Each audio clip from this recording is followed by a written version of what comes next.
Est-ce que comme moi, vous aussi, vous adorez vous faire des sorties aux zoo?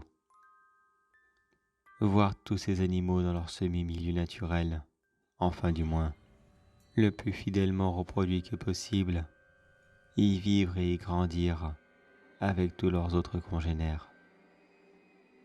On n'imagine pas une seule seconde qu'un drame pourrait y arriver. Mais cela arriva bien dans un grand parc d'attractions qui disposait de son mini-zoo personnel. Bien sûr, il n'est pas aussi diversifié que celui de Paris ou même de Berlin. Mais vous pourrez y apercevoir quand même quelques beaux spécimens. C'est ce que se dit l'un des employés du parc. Il voulut profiter de l'absence de son collègue qui gérait la partie zoo afin d'emprunter quelques petits spécimens qu'il pourrait revendre très facilement. Il entra donc dans la partie zoo du parc dans les alentours de 2 heures du matin. À cette heure-ci, même les animaux dorment. Un gigantesque silence régnait dans le parc. Cela lui donnait un côté creepy, morbide, effrayant. Mais bon, il n'était pas là pour s'attarder sur ce genre de détails. Il choisissa rapidement l'animal qu'il voulait embarquer avec lui. Car malheureusement pour lui, il ne pouvait pas prendre un spécimen de chaque. Il choisissa donc de prendre un petit babouin. Beaucoup de gens dans les grandes villes rêvent d'avoir un petit singe chez eux. Et il se doute bien qu'il n'aura aucun mal à le revendre rapidement. Il entra donc très rapidement dans l'enclos des babouins et y ramassa le plus rapidement que possible un petit bébé qui dormait bien tranquillement dans son nid. Il avait presque réussi son coup, entrer dans la cage, prendre le bébé et repartir discrètement. Il oublia malheureusement un petit détail. Ces petits animaux ont horreur d'être réveillés et de se retrouver dans les bras de quelqu'un d'autre. L'animal hurla de terreur, ce qui réveilla tous ses autres congénères.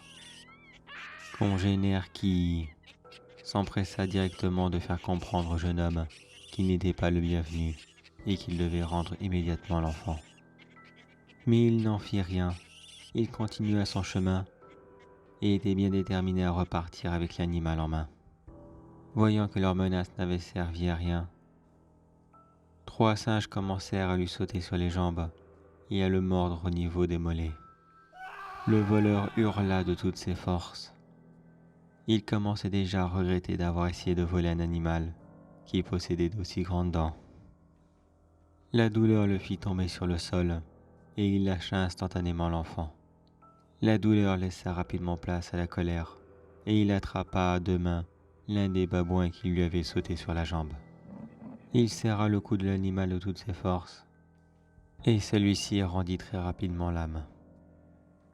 Il lança le corps du singe à l'autre bout de la cage et s'apprêta à en attraper un autre.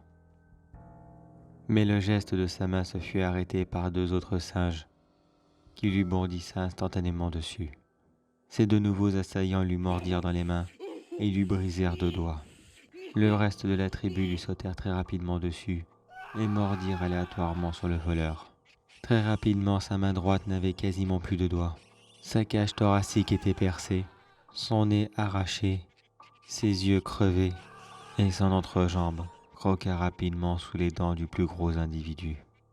Pendant que le voleur se faisait mutiler de la sorte, son collègue responsable du zoo arriva pour fermer la porte des babouins et s'assit tranquillement sur un banc afin d'admirer le reste du spectacle.